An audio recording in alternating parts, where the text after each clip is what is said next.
is Conway Castle. King Edward I of England built this mighty stronghold in the late 13th century to help hold a recently conquered area of northern Wales. Conway represents perhaps the pinnacle of medieval castle construction. It appears formidable even today.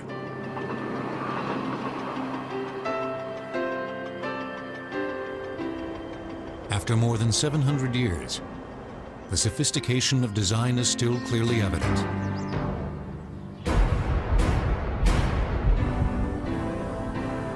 Massive walls, projecting towers, crenellated top, heavily fortified entrance. Conway is only one of hundreds of castles that dot the European landscape. They might look different depending on where they are or when they were built. But all castles were multifaceted wonders of construction. It's complex because it needs to fulfill so many functions.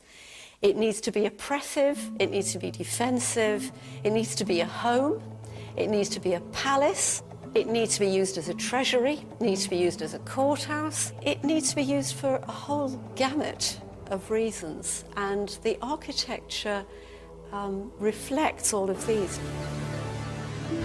Castles were some of the most imposing structures ever built, withstanding both bloody assaults and the test of time. A well-defended castle would almost always win against anything but a very determined and very strong siege. In an unruly period, they represented order to some, subjugation to others. The importance of the castle is as much to oppress the psyche of the population as it is to literally oppress the population. Castles were homes, residences of kings or nobles. That's what differentiates them from other fortifications. They were built to protect a king's or nobleman's territory. Soldiers or men-at-arms lived there as well to guard the castle. It was a base where a lord could launch an attack, and it was a refuge from his adversaries. When most people think of castles, fortifications like Conway are what they think of. But the first structures now known as castles date back at least another 300 years to the 10th century and an even more unruly age. When times are unsettled, when there's not a strong central government, you have noblemen running around and bandits running around, and it's a natural thing to want to do to fortify your home, to protect yourself. The term castle is a derivation of the Latin word castellum, for fortress. Many experts believe the first European castles originated in what is today France. After the fall of the Roman Empire in the 5th century AD, Europe was a dangerous place to live, with weak, ineffective governments, and constant raids from Vikings, Arabs, Berber pirates, and occasionally a disgruntled neighbor.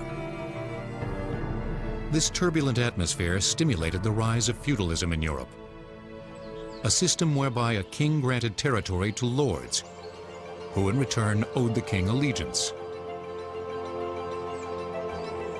The lords in turn granted smaller parcels of land to lesser nobles, who owed allegiance to them. Below these nobles were knights, the fighting class of the feudal system, who in return for land grants rendered military service to their overlords. The introduction of feudalism combined with a weak central government incapable of adequately protecting its citizens gave rise to the first castles.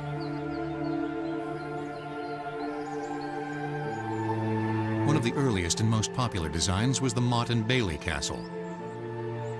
Basically a giant mound of earth, a motte, with a wooden tower built on top. The courtyard or bailey was enclosed by a tall timber wall.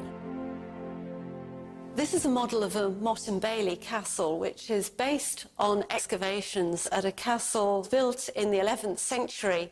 Here's a defensive ditch and a rampart, and then on top of the rampart was a timber wall called a palisade, and it has crenellations. There's evidence that these timber castles were plastered over, so that from a distance they would look like stone.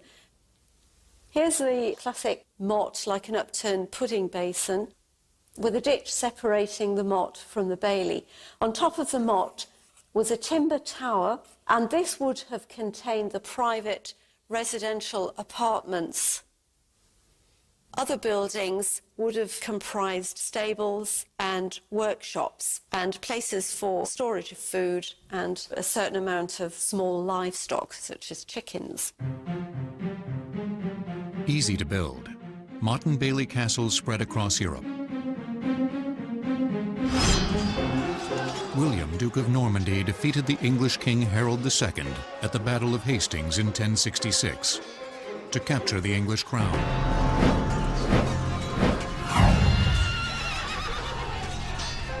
He brought Motte and Bailey's with him to help control his newly conquered land.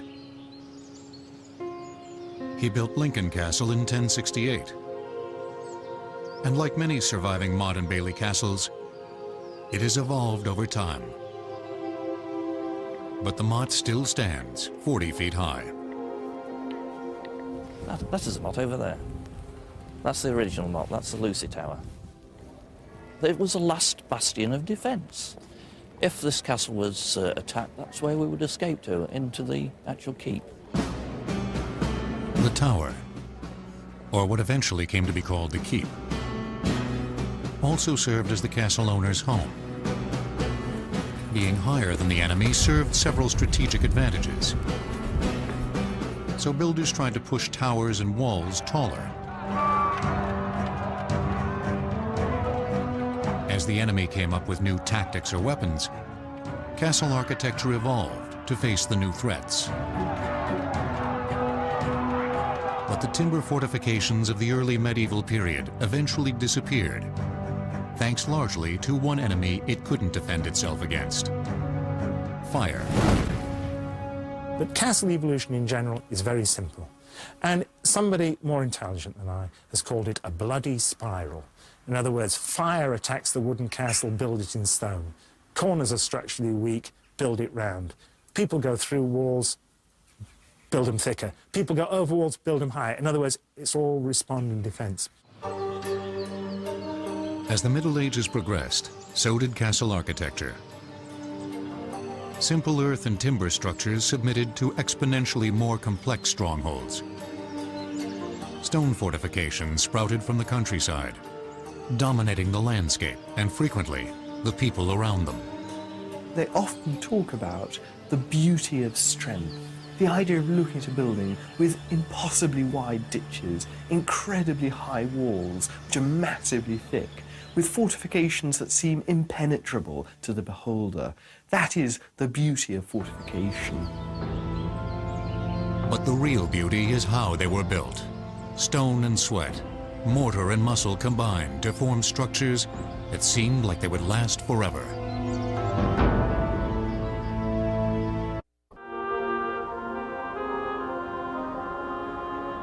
In the early medieval period, castle builders turned from wood to stone construction.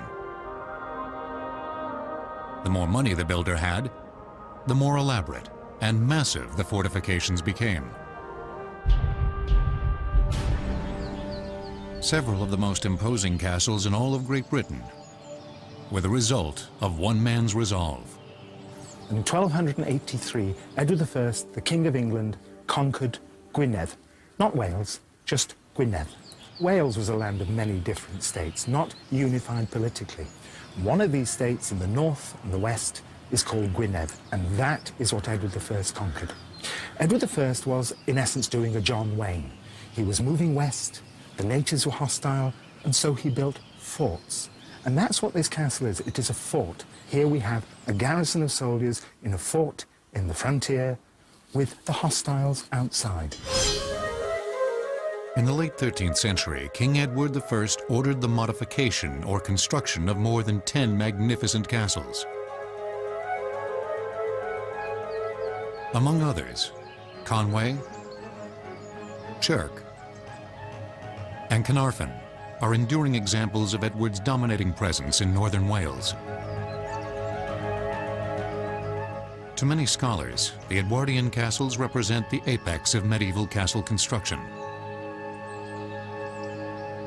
They're designed like machines, every architectural detail devoted to defense, as well as psychological intimidation. Having stood for 700 years, these castles are stunning. But the way they were built might be even more impressive to us today. There's nothing magical about the way they built. They built by power, manpower, and they had 3,500 of them to actually do it.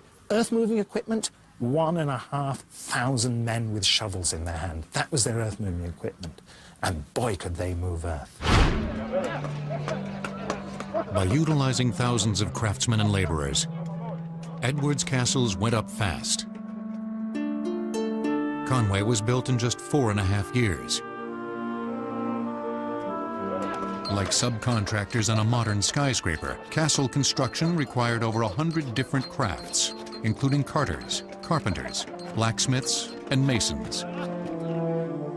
The brilliant architect, Master James of St. George from Savoy, coordinated the remarkable construction effort. James designed several of Edward's castles as well as supervised construction, which occurred simultaneously at different sites. James' castles were big, broad, and tall. Carnarvon boasts 13 towers, the tallest stretching 128 feet into the sky. Building something this complicated took precise planning from the very beginning. James' castles incorporated construction aids, such as scaffolding support holes or put-log holes, into the structure itself.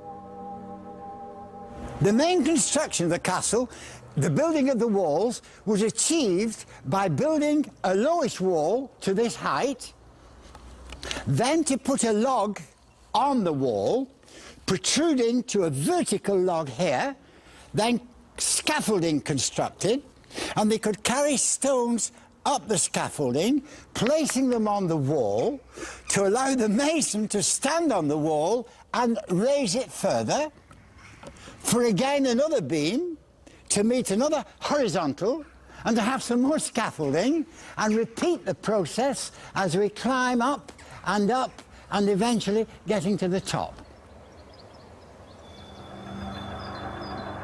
The walls at Carnarvon, which are 7 to 9 feet thick, were built by constructing interior and exterior face walls with congruent stones and sandwiching smaller unshaped stones, rubble, in mortar in between. Filling the center with rubble saved time and effort. For the face walls, masons cut large yet manageable stones. The limestone came from the Isle of Anglesey, 10 miles away. To set the stones, they even had human or animal-powered cranes and winches. They used a plumb bob to make sure the finished structure ended up square and level. But it took more than the mason's sheer will to hold stones together. Castle builders used lime mortar, which had been used since Roman times, to keep the stones in place. Making lime mortar started with burning the limestone. That limestone isn't put into kilns. From 45 miles down the coast come ships that carry coal. And the coal is put into the kilns. And the coal is burnt, the limestone is burnt, and that produces quicklime. Now the quicklime is then mixed with sand and water, and that makes lime mortar. And that's what holds this castle together. At Carnarvon, masons used tough, light-colored limestone as the basic building blocks. Around windows, arrow slits, and corners, which demanded more detail work, builders used softer conglomerate sandstone, which was easier to work than limestone, but darker in color. The two disparately colored stones made an interesting design, but the pattern was incidental to the actual function of the stones. Workers covered castle walls with plaster made of sand, water, quicklime, and sometimes horsehair. This helped keep the lime mortar which held the castle together from washing out of the joints. Then painters whitewashed the walls. The majority of those dark, grey, cold castles that we see today were in fact beautiful white jewels. And it gets more interesting because castles on the inside were all plastered and painted too. Just like our homes are plastered and painted, castles were multi-million-pound buildings, and boy did they look it in their day. Another surprise. The Dark Ages weren't as dark as popularly believed. All castles had glass in their windows. We tend to think of castles as being bare and dark and cold, but like all churches, all castles had glass in their windows. Medieval glass is made in a very simple way.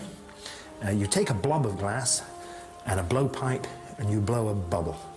You then put that bubble on what is known as a cooling table and you roll it. You end up with something that's shaped like a can, all right? Then what you do is you cut off the two ends of the can, so now you have a tube of glass, you slit it down the middle, and it folds out onto the cooling table. By that process, you can only make small pieces of glass, and those small pieces of glass were always joined together with bits of lead.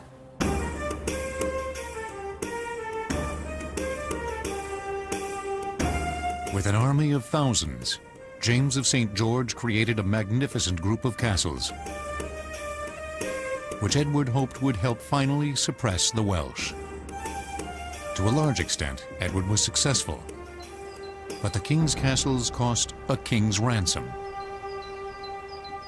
The 13 castles and the 2 wars cost him 7.5 years' income. He was bankrupt 14 years after this castle was started. Now, I know this is an alien concept to the United States of America, overspending on defense. But, you know, it used to exist in Britain 700 years ago, and some would argue it's a great old British tradition that continues to this day. Castles cost a lot, but they weren't your average family home. And there was definitely no welcome mat at the front door. They were designed to hold people out and decimate those who tried to breach their defenses. Castles were killing machines.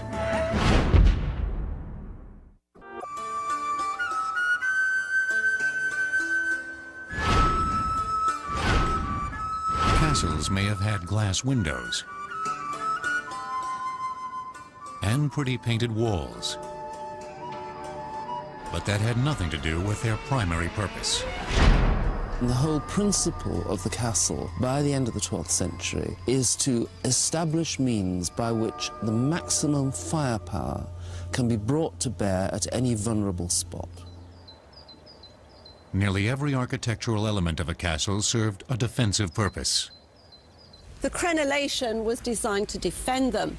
They could stand behind the merlons, which are the parts that stand up, and when they wanted to loose an arrow, they could move to a crenelle, which is the gap in the middle. Castles were designed with multi-layered defenses. An enemy had to confront several lines of defense before taking the castle. It all started with a great location. Before construction began, castle planners looked for sites with existing natural obstacles. A nice cliff or a solid peninsula worked well. Anything to hinder an assailant's approach. In the flatlands where rocky cliffs didn't exist, moats were popular. A castle builder dug a ditch, or moat, around a castle as one more obstacle for the enemy to confront. The surrounding ditch, which did not necessarily contain water, could be quite broad, 30 feet or more. Sometimes sharpened stakes were embedded in the moat. But even if it didn't have stakes or wasn't filled with water, the charge up the embankment of the moat to get to the castle walls while being shot at was extremely difficult and harrowing. And no, there were never crocodiles, hippos, or dragons living in the moat. On the other side of the moat stood the wall and imposing towers. From these, archers showered arrows on the enemy. Towers projected from the walls to give archers a clear shot at the base of the neighboring tower. The Edwardian castles were specifically built to take advantage of one of the most lethal weapons of the day, the crossbow. A weapon capable of piercing armor at close range. An experienced bowman could shoot perhaps 3 to 4 bolts a minute. Castle builders constructed loopholes or arrow slits in the towers, and sometimes in the walls, to protect their archers. A loophole was a thin vertical opening in the wall, where the archer could take aim and fire. The slit splayed out inside the wall to give bowmen maneuverability.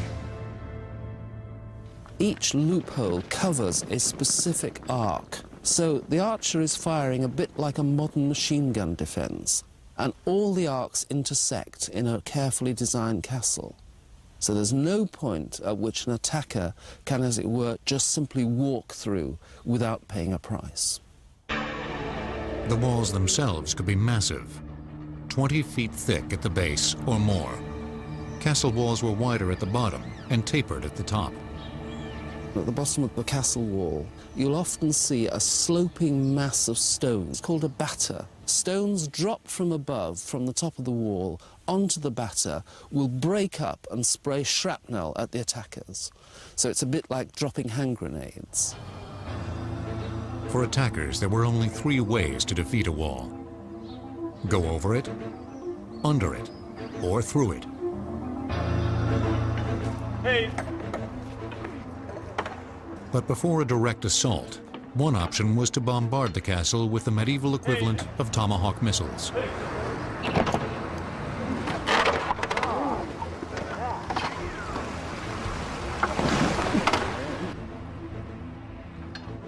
A trebuchet is a long arm that has a heavy weight on one end and has a sling on the other end. And what you load into there are typically large stones. You then use the counterweight to heave that stone against the walls of the castle.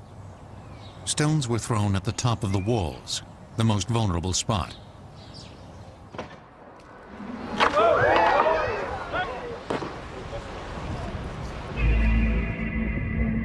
If the castle didn't submit, the enemy could mount a direct assault.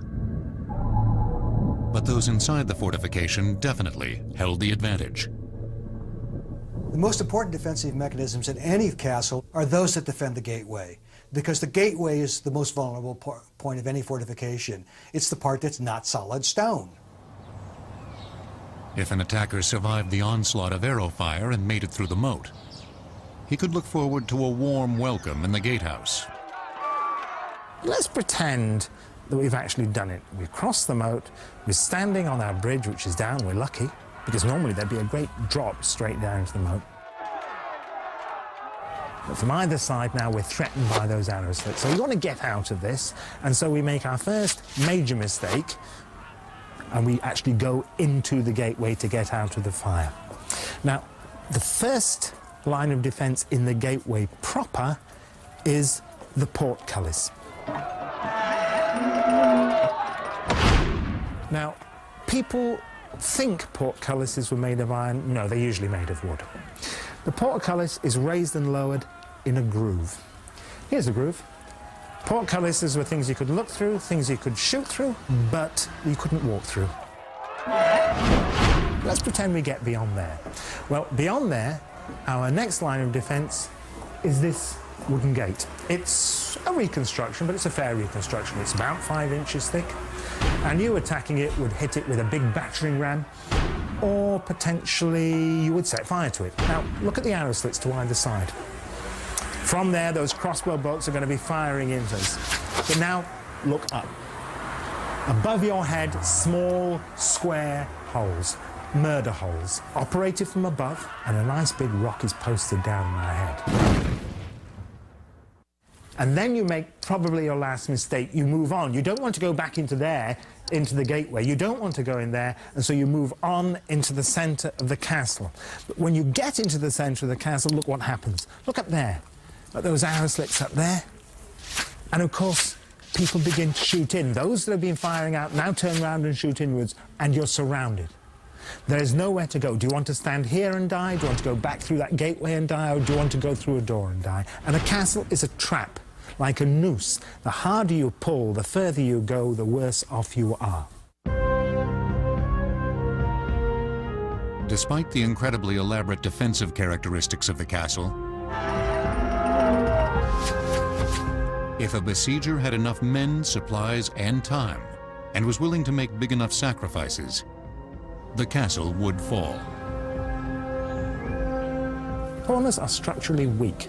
The place you ideally tunnel is, of course, the corners. You drive a tunnel under the corner, you prop it up with timber props, you pack the tunnel with brushwood, you light the brushwood burns, the props burn, the tunnel collapses, the corner collapses, and the walls collapse. End of castle.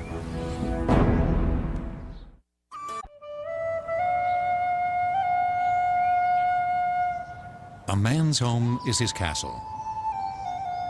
Or in this case, a castle was a man's home. And like any residence, it had the basics: bedroom, bathroom, dining room, entranceway, dungeon. Dungeon? Dungeon is an interesting word. We think of a dungeon as being a dank hole where people were locked up. But the term really comes from the French word donjon, which is the name for the keep of a castle. Now, how it got that other meaning is not real clear. Virtually every nobleman had some occasion to lock somebody up. He might not have had a full-fledged prison, but there was always somebody he didn't like. This is what's popularly known as an oubliette, or a bottle prison. There are two possibilities.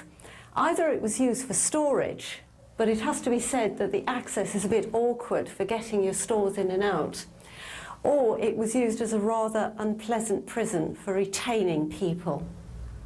And it's formed with a corbelled vault. That means the walls go up more or less straight, and then the stones start to edge in to make a sort of beehive shape. Oubliette comes from the French word oublier, to forget. The implication being that they threw prisoners into these and forgot all about them. I can't see that happening. Well, why would they want to forget about a prisoner?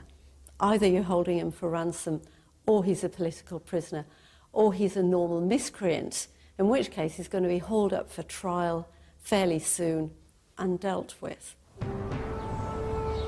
Chirk Castle boasts a double-decker prison. We have two levels of dungeon. The upper level has a fireplace and is probably a room where we would have kept prisoners that you could sell for ransom. People that you wanted kept safe, but they were worth money. They could be gentry, they could be people captured in battle. The lower dungeon is a little more unpleasant. 15 French prisoners were kept in that dungeon for 7 years after the Battle of Agincourt. There is light from 3 arrow slits, but even in the middle of the day, it is still pretty dark down there. We presume there had been straw on the floor. It's always stayed a constant temperature, about 54 degrees Fahrenheit. Besides being a jail, a residence, and an economic center, the castle also served as a courthouse. Nobles were the law of the land. And although the accused might not spend much time in prison before his court date, the pre-trial questioning could be, well, torture. Torture, keeping someone alive for as long as you can, and inflicting often as much pain as you can, without killing them, of course. The rack, I think it was so famous because there's so many things that you can do while somebody is on the rack. Normally you're stretching them, you're stretching their limbs, At that point, you can burn them, you can beat them, you can cut them.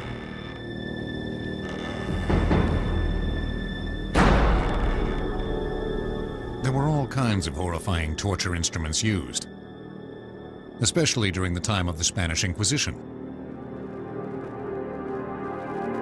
Things that crushed, stretched, poked, ripped,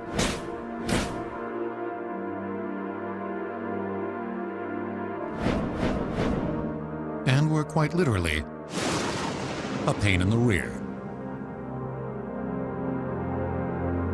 But the extent to which people were tortured in the early medieval age, at least, has been greatly exaggerated in books and movies. But torture was an accepted means of extracting information, although I think in every castle says, here's the room where the torture occurred. That's probably stretching things a bit. Few castles actually had torture chambers.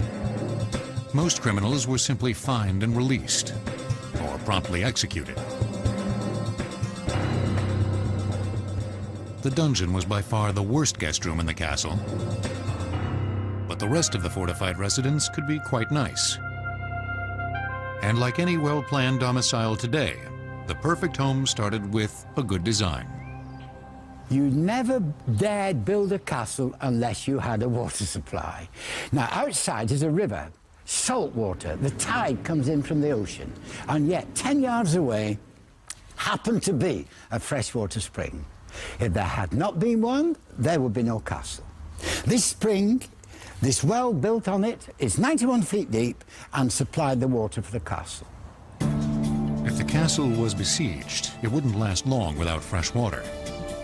Some had cisterns to collect rainwater. But if the castle wasn't being attacked, why drink water when you could have beer? This is the center of the whole social life and atmosphere of the castle. It is really in here. The king is in this castle. He wants everyone together in the banquet hall. Let us imagine a banquet now. Let us imagine a big fire in here and a big fire in there. Across that wooden wall, there's a high table for the king and the queen and their friends. These white walls are now covered in flags and bunting. Here are further long tables for the soldiers. And the servants are rushing in from the kitchens, and they're bringing the meat and the chicken and the veal and the venison, the pork and the fish, the goose and the duck. They start eating at 5 o'clock, and 3 hours later, they're still eating. It's now 8 o'clock, and the music starts from the minstrels here. The servants are rushing around with the wine and the beer. Now, it's a cold evening, and now there's a big warm fire in here.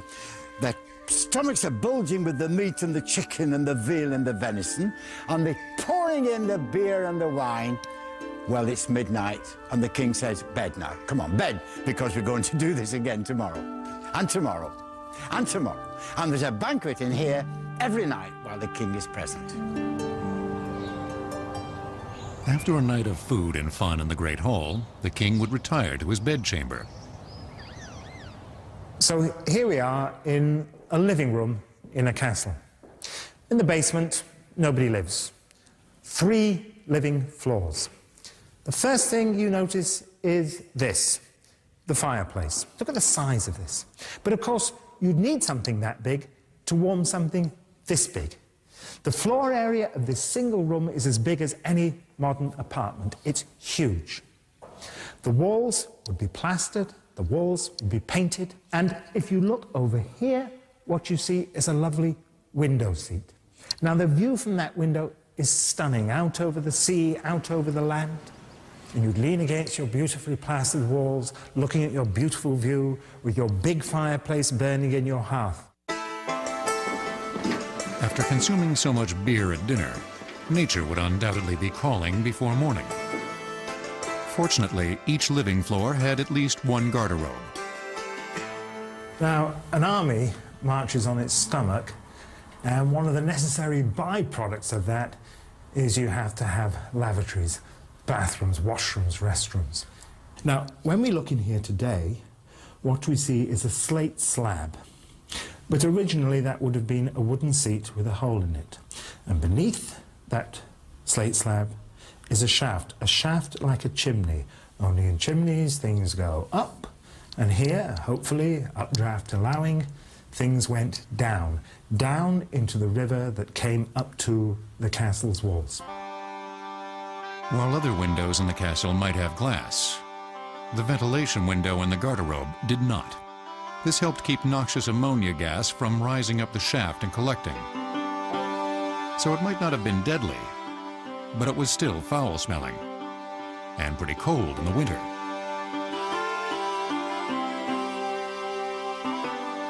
But these amenities and fine accommodations only got better as time went on. By the 15th century, wealthy nobles couldn't decide whether to build fortifications or opulent palaces. The political environment, as well as new methods of warfare, eventually led to the castle's decline. But not before builders constructed some of the most stunning structures of all time.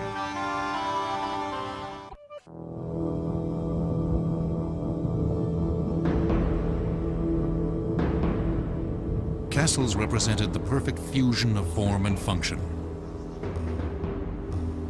Masterfully constructed, at once intimidating, yet beautiful. With the progression of time, the simple elegance of the Edwardian castle style was replaced by more ornate designs. In countries like Spain, castle architecture reached art form.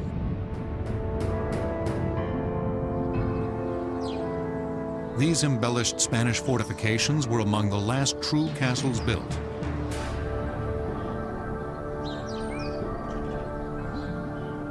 The product of a 700-year-old struggle between Christians and Muslims for control of the Iberian Peninsula. In 711, the Moors from northern Africa invaded and eventually conquered what is today Spain. The Christians fled north. But over the next 7 centuries, Christian kings fought the Reconquista, the reconquest of Spain. As the Christians slowly retook territory, they built hundreds of castles. The region of Castile gets its name from the numerous strongholds once covering the landscape. Here, even the Christian castles demonstrate a Moorish influence. One of the most magnificent is the Alcazar de Segovia. The Alcazar, that's really a demonstration of royal strength. It's a way of saying to the people in the countryside, it's the king who's in charge. Perched on a cliff carved over eons by 2 intersecting rivers, the Alcazar dominates the surrounding countryside. Well, this castle was built in the 12th century, but the construction lasted a lot of time during all the Middle Ages, from the 12th century until the 16th century, and was built by the Christian kings to have here a court. The castle underwent many changes and additions over the centuries. In a country inhabited by both Christians and Muslims, the Alcazar exhibited a blending of both cultural influences. Here, fortification met ornamentation. The workers, in part, they were Muslims that they were living in this kingdom. They call Mudéjar. Mudéjar is a Muslim that had the religion, the culture, the language, but was living among Christian people. The Moorish influence reached inside as well. Every inch was elaborately adorned. Some of the greatest artisanship could be found on the ceilings. It took over a year just to restore this one.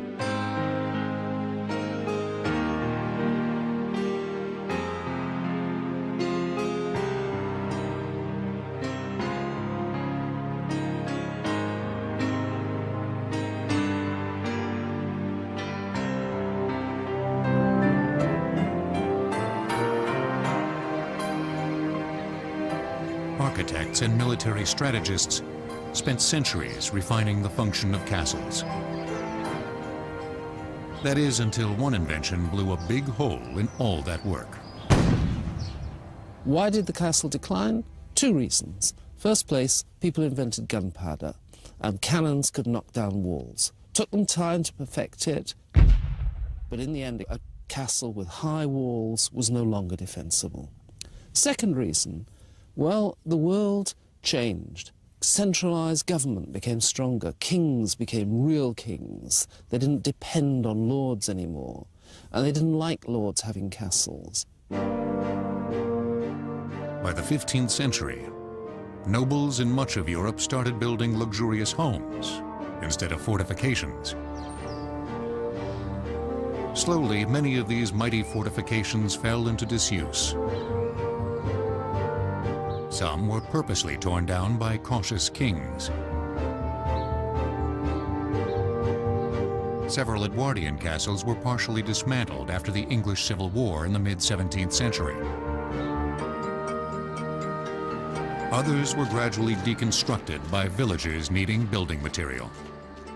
In the 19th century, there was a sort of rebirth of castles, not in the traditional defensive sense, but in the architectural sense, an attempt to build structures that looked like old castles, that captured the romanticism that was perceived to have come from the Middle Ages. Many people in the 19th century wanted to recapture that period. Although castles may have disappeared, our fascination with them has never waned. The idea of things being beautiful because they're fortified is rather like the idea of a car being beautiful because it looks as though it goes very fast. That sense of theatre in castle architecture is a tremendously important element of castles. It's slightly dangerous and magnificent and powerful at once.